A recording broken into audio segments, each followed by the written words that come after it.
Hello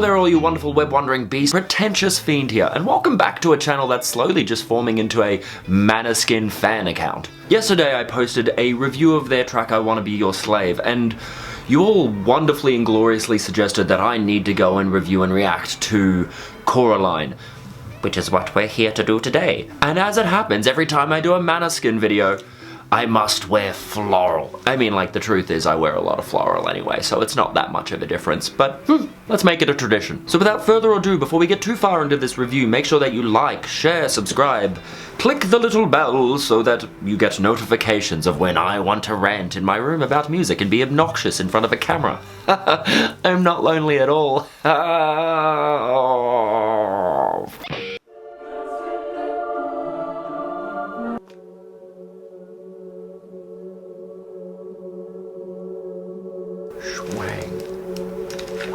So straight off the bat, this song, in terms of structure and tonal influence, is a weirdly bizarre mixture of Led Zeppelin style song structure and storytelling with that kind of garagey tone, unproduced rock that is yet still very epic and musically competent and has a lot of musical depth.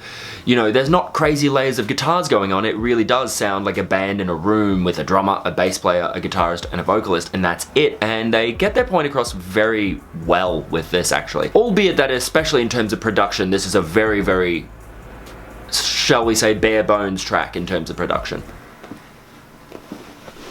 By the way, this is absolutely how you should not pick up guitars. In terms of the guitar and the chord structure here, you get this kind of simplified version of folk going on. It's got this very folky element to it.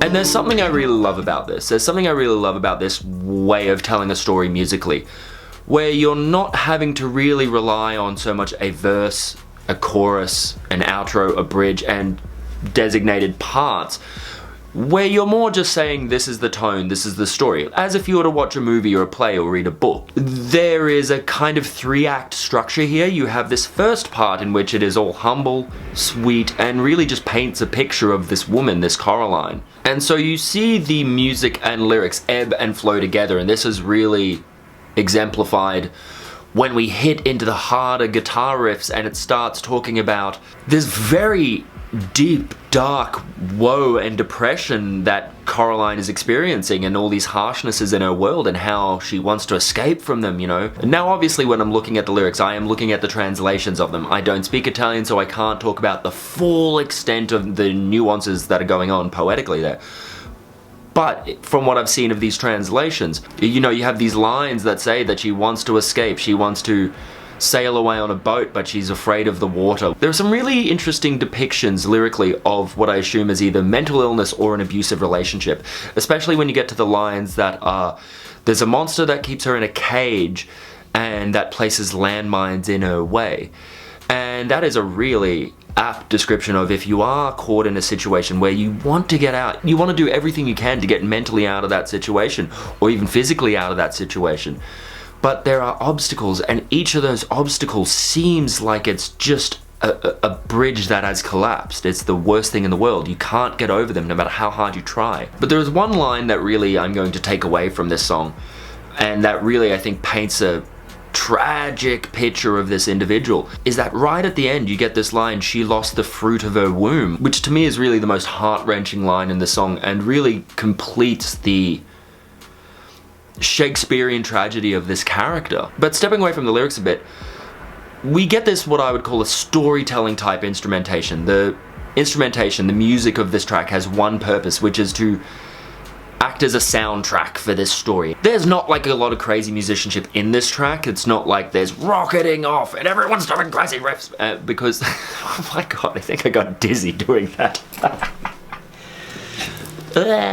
All in all, this is by far the most emotional track I've heard from them, and it is well warranted that everyone suggested I listen to this. This is a really great song, and it does hit you in a specific and potent part of your heart. And if you love any of that really good storytelling 90s rock, you will love this. This is a really, really deep cut of that type of a genre. But that is my humble, albeit very pretentious opinion. If you have any other suggestions for songs you want me to analyze, tear apart, and insecurely run my fingers through, then just simply let me know. And of course, there's a link below. Go check out the song, come back, let me know what you think. Until next time, disregard society in its entirety, and for goodness sake, remain filthy.